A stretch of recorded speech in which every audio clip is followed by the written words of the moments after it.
And for this, Google Hangout, go ahead and have the Q&A. Twitter. We have Mars, Robert, or and that I'm going to go to me and Jim and have you guys go ahead and introduce yourself. Alrighty, well, my name is Tony Muscatello. I've got a PhD in inorganic chemistry. I've worked here at the Kennedy Space Center for about 7.5 years, and primarily in situ resource utilization. I'm the lab manager for the Applied Chemistry Lab here, and had several projects that we've worked on here. I also contributed to several projects, including field demonstrations, a lunar mission that would go to the moon and dig holes and find out how much water is in the northern and southern regions of the moon. I'm also interested in Mars resource utilization. Have a project currently we're working on making methane and oxygen out of the atmosphere and water from the soil of Mars. And I'm Jim Manavani. I'm a physicist in the Granular Mechanics Regolith Operations Lab, which is where we're sitting today. This is part of the Swamp Works. My background is in physics. I got a PhD in physics at Kennedy Space Center for about 10 years. And I also work in some aspects of my work in ISR. So with having to do with Regolith.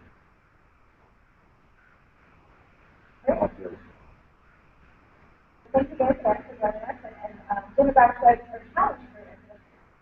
So, what did you talk about why Mars molecules are interesting in human exploration? Yeah, we're interested in part of in situ resource utilization, which the acronym is ISRU. Part of that is work involves using the local resources to offset the materials that we would otherwise need to deliver from Earth. That results in a lot of cost savings. If you don't have to transport it from Earth, if you manufacture goods, commodities at a planetary destination, you can achieve very high benefits. That's part of what's called massless exploration. What you don't have to bring from Earth will result in savings. Right, yeah, I'd like to add to that.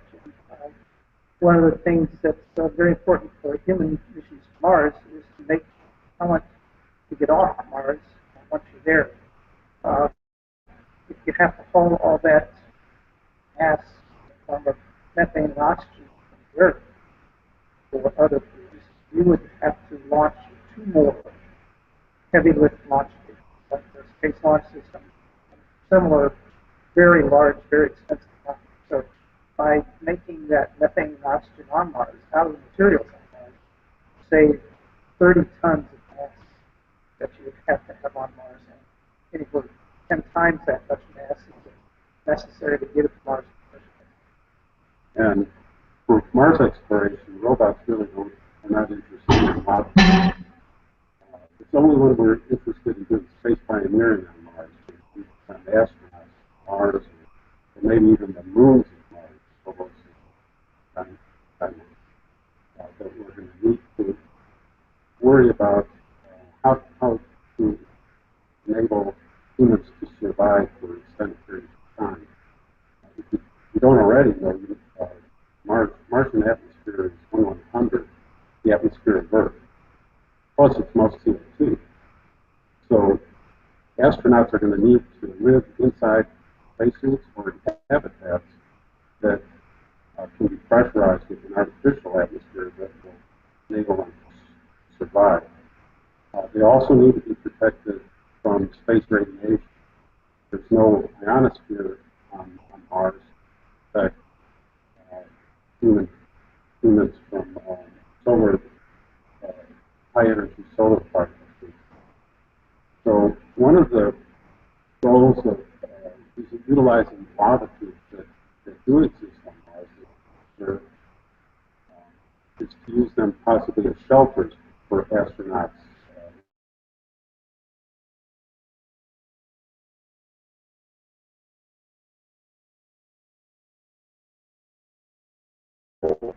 Structures inside the lava tubes. The lava tubes can provide radiation protection and structural integrity, allow astronauts to survive. Right, yeah, and lava tubes are the remnants of volcanic activity, whether on the Earth, the Moon, or Mars. Hawaii has many lava tubes, results of the volcanoes that have erupted there. And this description for the challenge, that lava tube results because the top layer of the lava, as it's flowing, cools off faster than the material on the side. And so that essentially forms a roof over it, which insulates it so that lava continues to flow. And eventually, as it flows out the other end, it leaves the tube behind, which for us is a very key thing to have. A pre-made structure. And these also are of interest scientifically, the formation of lava tubes on Mars. There's probably going to be somewhat different than the way they're formed on Earth. There are a number of lava tubes that have been discovered on Hawaii. But in Earth's gravity is 2 times greater than Martian gravity.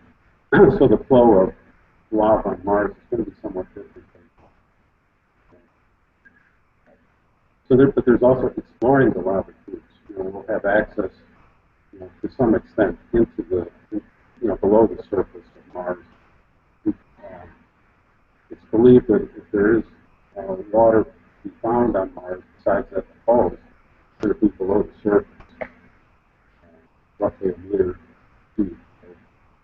Right. Well, it depends on where you are on Mars, how the water is.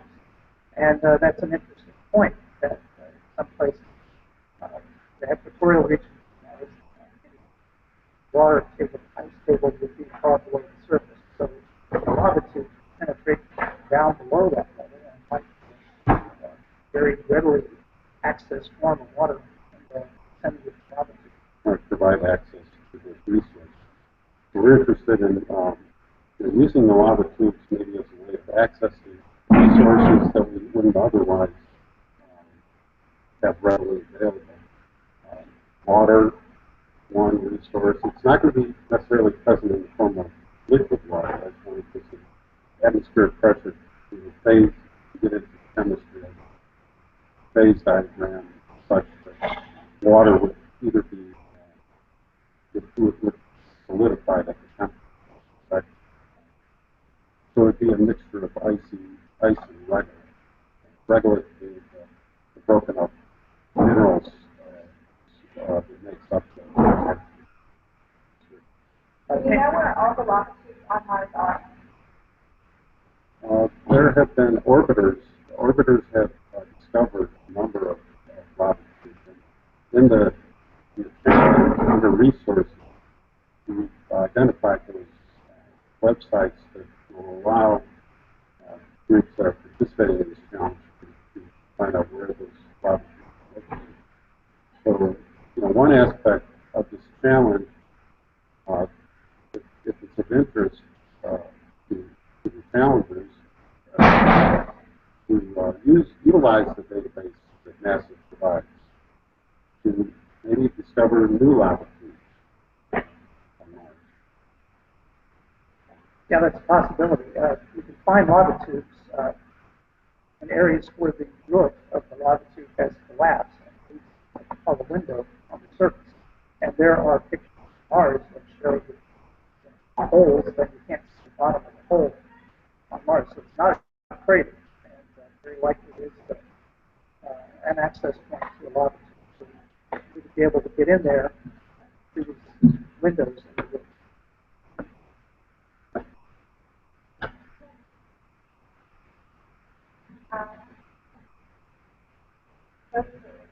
difficulties in performing off-world surface exploration? Well, that's a very long list. The things that come to mind are, as Jim said, there's no breathable air, so you have to bring or make your own oxygen and other gases. The surface of Mars in general is very cold. The underground, though, might be somewhat warmer, so there might be an advantage of latitude. It's stable. At least it's a stable temperature. Like on the Earth, caves and latitudes on Earth, temperatures there are constant year-round because they're insulated from the change day and night cycles by the material that holds the temperature constant. Massive tons of rock that surround the cave or the tube. And so you have at least something reliable, which you know what temperature it's going to be. And so you can base your operations on that. Other difficulties are, as I said, radiation, the latitude of that. There's also cosmic radiation from all directions. So the tube would add shielding for that. And the gravity effect could be an advantage for the physical energy. I think it's used to moving around and creates G. And energy source. On the surface of Mars, you could use solar power. Down in the latitude, you have some other way of accessing power. Or you can have nuclear power supplies, or perhaps have lines that you run down into the latitude, solar arrays on the surface. And basically there's two types of exploration. One is robotic, and the other is human. And we've only done robotic exploration on Mars. So the challenge there is to operate robots with sometimes a large time delay. Right. So that's also going to happen for humans when they try to communicate with Earth. But the humans at least can respond immediately to challenges that they may encounter on Mars. But you still have the psychological barriers that you may have to overcome if you can't communicate with Earth instantaneously. Exactly right. Yeah, I participated in simulated Mars missions about 10 years ago. And for those missions, we only communicated email home base. And we would say we have to wait at least 5 minutes before we can leave the or enter the spot. So there's a time delay that communications with Earth are going to be difficult at best. Now, you see videos and send videos, but having a two-way conversation without question. How does 3D printing solve the off-world surface exploration? Well, you can think of the lava tubes as a 3D printed structure. If we could provide enough energy, we can make our own lava tubes by melting the regolith. We also call it sintering. There are various chemical reactions one can explain, which the heated regolith can will allow us to extract useful elements like oxygen and water from the regolith. Right. One thing I'd like to emphasize is that on Mars, the atmosphere, although it's thin, it's everywhere on the surface, and it would be inside the lava tube.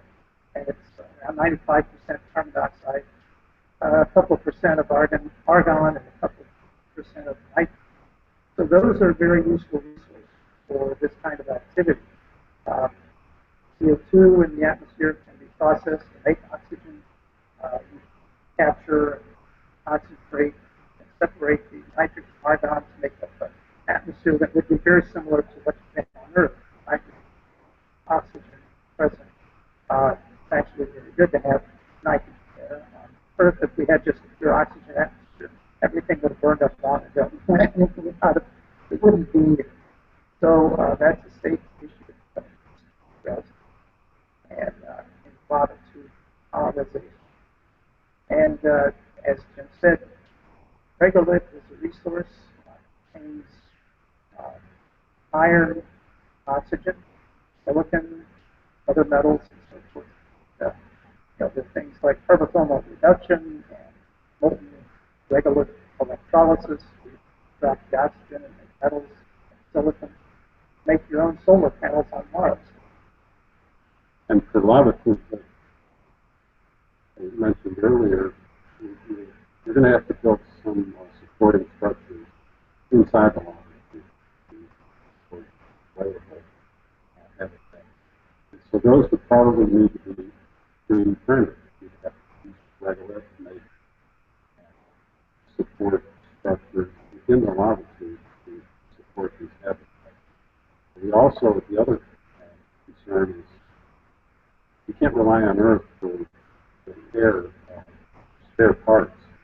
So we also want to use the Regolith, as Tony said, extract metals, we can make spare parts that are metallic. Using 3D printing. Yeah, I'd like to follow up on that. 3D printing on Mars or other space destinations, there are is an incredible breakthrough. This would allow for a colony government, what it is called, to be almost completely free of having to import things. Could you bootstrap the space industry? Yes, I think you could. Is there a reference page? There certainly is. One you and I helped write, actually. Called Bootstrap. I can't remember the exact title. Bootstrapping space exploration. Well, speaking of bootstrapping the space industry, there was actually a 2013 SpaceApp challenge, alternative to development, and that was seen out of the process along with the Courtney, the actual concept there. So then you were involved in the results of this project. And those were the game oriented, this one also has a big game element possible. What were some of the technical elements of the project? There are a lot of interesting game concepts that came out of the asteroid prospector challenge. So that was more tied to ISRU that applied to asteroids. What can you extract from an asteroid that will help astronauts survive? So Tony mentioned ISRU, in situ resource utilization processing plants, can be used to extract metals, as well as what we call volatile materials like water and oxygen, which is found for breathing. And so those the challenge last year was more focused on ISRU. This one is a little bit different. It can be a game, surviving a lava tube. You know what? There are game scenarios that you can imagine. We can also encourage people to utilize the NASA data that's available publicly to maybe help us locate new lava tubes. So, what are some of the current projects and where is research currently for off-world semiconductors? Right now, we're focused on ultimately going to Mars, and in the meantime, also visiting asteroids. That's a challenge. So we can be able to, if astronauts can visit these destinations that are far more distant than the moon, asteroids, for example, then we'll, in the process of going to an asteroid, we'll be solving problems that will enable us to survive for long periods of time. Right. And let's say, I think you guys have a picture, an artist set of some research on show that. Can you talk about that? Tony can talk about this. That's good. So this is a concept drawing that we had done by a space artist Pat Rawlings years ago. And over here is a drawing of a lander that based on a project we've been working on for a couple of years. And this is not for Mars. And this is for Mars. This we call it Marco Polo, and don't ask me to give you what the whole acronym stands for. I could look it up if you need it. But the idea is to send a lander that would bring the hardware that you need to Mars to both make methane and oxygen, as I mentioned a little while ago, out of the atmosphere and mine the regolith that would contain water and make hydrogen and oxygen out of that, and store the oxygen, and then use the hydrogen to combine with carbon dioxide in a reactor that's called a Sabatier reaction. It makes methane and water. You can electrolyze that water as well, and make hydrogen, which you recycle, make more methane, and oxygen combined with the oxygen from the soil, and liquefy both of those, and voila, you've got rocket fuel. This would demonstrate this process before humans landed on Mars. And in the background here, this is like a memorial plaque for the Marco Polo project that was put there by the astronauts landing nearby. And then their system here, this is the Earth return vehicle here, would have its own system, possibly based on the Marco Polo system, to get them back into orbit after having lived on Mars for about a year and a half. And in the background is their habitat that they landed on Mars. And so here's a laser excavation robot that would find the regolith, put it in a bucket here, which would be brought up into an oven, heat it up, drive off the water. In addition to ice, we also know that there is hydrated material. There are hydrated materials on Mars that contain water, and that's almost anywhere you go on Mars. The Curiosity rover has found in the material in just the first couple of inches, the sand that's just everywhere is at least 1 or 2% water, and that's actually enough to recover usable water. How would you get that water out? You just have to heat it up for a few hundred degrees, and the water comes off. Now, you want to be careful because if it's too hot, you start getting noxious chemicals like hydrogen sulfide and things like that, which could contaminate your water, so you want to be careful about doing that. So a lot of this technology has to be developed on Earth, obviously. And in the background here, this is our excavator excavating regolith on Mars. But in the background over here, it contains 120 tons of regolith simulant. So we can test our excavation technology in this type of. And Tony, you mentioned before that he goes on field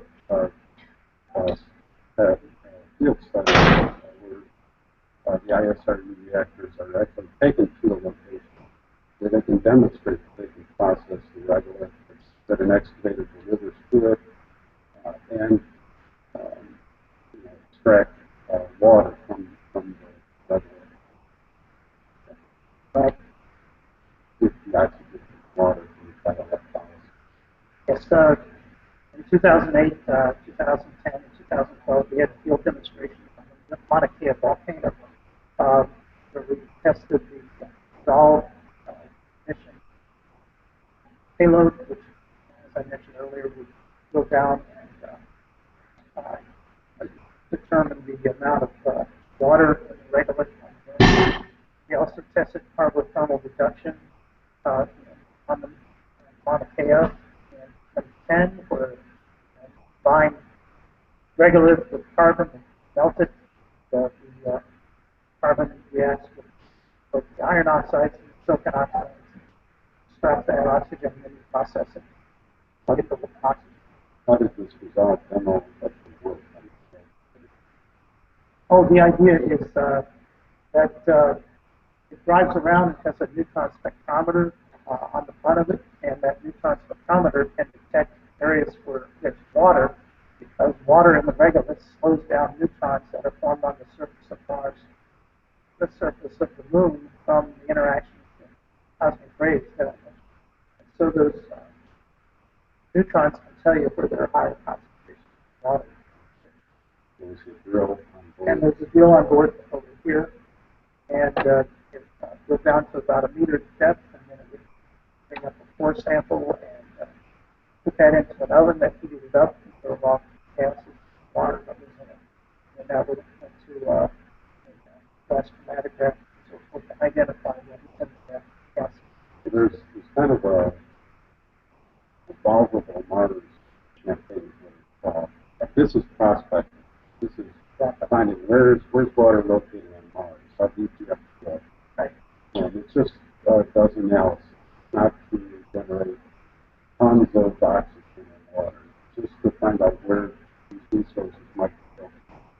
And then afterwards, you have excavators like grazers, right, that can excavate larger amounts of regolith, processing that, demonstrating that it can produce significant amounts of water and oxygen. But later, ultimately, to be well, we just have a few more minutes, so you guys can maybe give like just a 1 minute explanation of what is the robotic mining competition? Yeah, the robotic mining competition is an opportunity, and it's actually international this year, for university students anywhere in the world to develop excavators like you mentioned Razor that can excavate as much regolith as possible in a given amount of time. So it's a competition in which the students at their universities develop excavation technologies that they can operate manually, or they get additional points if they can operate these systems autonomously on their own. And this year's goal is to try to excavate ice in regolith, and the ice is actually simulated by rocks, small rocks. Yeah, so that's about a tiny competition. That's going to be held at Kennedy Space Center Visitor Center in May. And then there will be an international competition where universities, the competition at Kennedy Space Center is just for U.S. universities. The international competition, I believe, is in Hawaii, and there will be a final competition later. So go to look up robotic mining. I don't know if that website. I can You can do it here. I can include, yeah, include it. If it's too late for next year. Okay, well, we're going to switch to this computer and just take a couple minutes for you guys to show us some of the more interesting elements in the lab that we get to see, and then we'll wrap it up. Okay, well, Tony can show Marco Polo. This is Razor, that they were talking about. You guys saw the poster for. Oh, the camera on this side. The camera, yes. So I'm looking at it. So Okay. you don't worry about it. I'll point the camera where the interesting stuff is. Yeah, this is the simulated lander that we used on Mauna Kea for the Resolve project. Demonstrate the rover coming off as it would on the moon, and driving around in this area about 9,000 feet altitude on Mauna Kea. Okay. And over here is a simulated lander for the Marco Polo project. That is, we would mount all our systems on here that I talked about. Back there is a simulated oven that would be used to heat the regolith. The background here is the transfer system for the regolith that the Razor rover would come along. This would tilt up, and the Razor would dump the regolith in there, and then that would lift it up and dump it into this hopper into the oven for recovery of the water. Cool. So you're going to be finishing this setup and ultimately We're working doing a on demo? Yes, we're working on doing that, and sometime combining the elements. our laboratory is in a different building, but we bring over our system that freezes the carbon dioxide and then converts it into methane and water. And we would mount it on here and demonstrate it along with the other aspects of recovering water from the river. Here's an earlier version of the Resolve payload. This was tested in 2008 and 2010, and then it was upgraded, as you see in the picture there, that was tested in 2012. Okay. And this is Granular Mechanics and Regolith Operations Lab. So we have a lot of dirt and sand samples that we get. This is a demo that we have that illustrates the flow of different granular materials through these hourglasses, and it's already, I'll have to turn it upside down to see. Can you actually move it over this way? There's a little bit of a glare over there. Okay. So yeah, then now I can see better. So if I turn this upside down, you can see this is sand. It's going to flow very quickly. This is a lunar simulant. These are all lunars except for the sand. And the lunar simulant will also flow quickly. But these others, you can see here, they're kind of jagged particles, so they don't flow very well. So you have to tap on them to get them to flow. And so you can imagine if you have trouble making granular materials flow in Earth's gravity, imagine how difficult it would be on the Moon or on Mars, where the gravity is reduced even further, or on the space station where there's zero gravity. You can't make, it's very difficult to make granular materials flow. So we're interested in this lab in the physics of granular materials and also the mechanics, how we can move them, how we can design efficient excavators to move the regolith particles. We're also interested in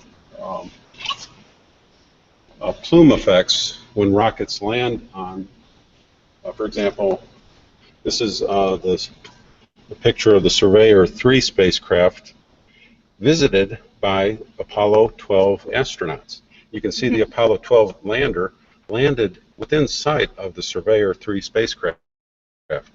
And when it did, the rocket engine, the exhaust from the rocket engine blew particles of regolith, the lunar simulant, or the lunar regolith, at Surveyor, and these astronauts brought back parts of Surveyor to Earth when they returned, and we had analyzed those parts to see how much abrasion they received by the particles that the lander generated. So these are very high-speed particles because on the Moon there's no atmosphere. On Mars it's 1/100th of Earth's atmosphere, so particles are going to move with very little resistance in those environments.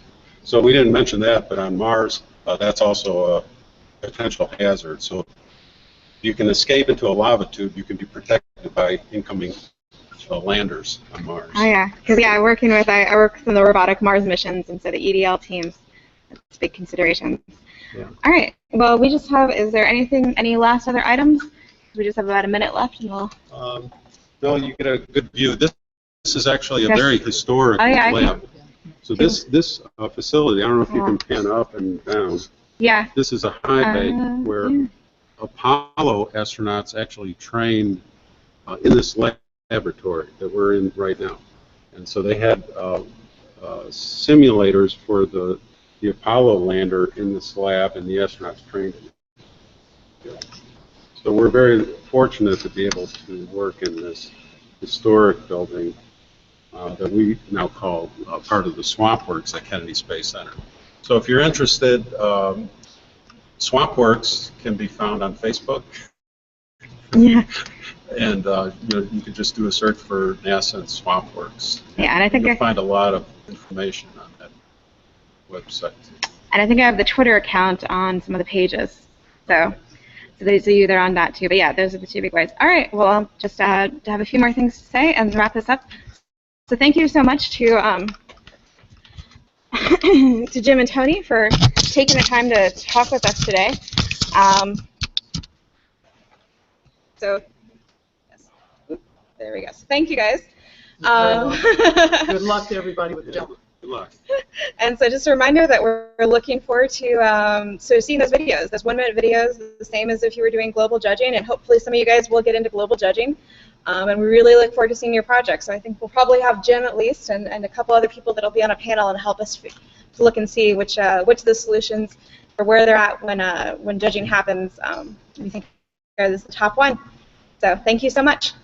Thanks. And we apologize. There was a little bit of extra background noise we weren't expecting, so thank you guys for being patient with us.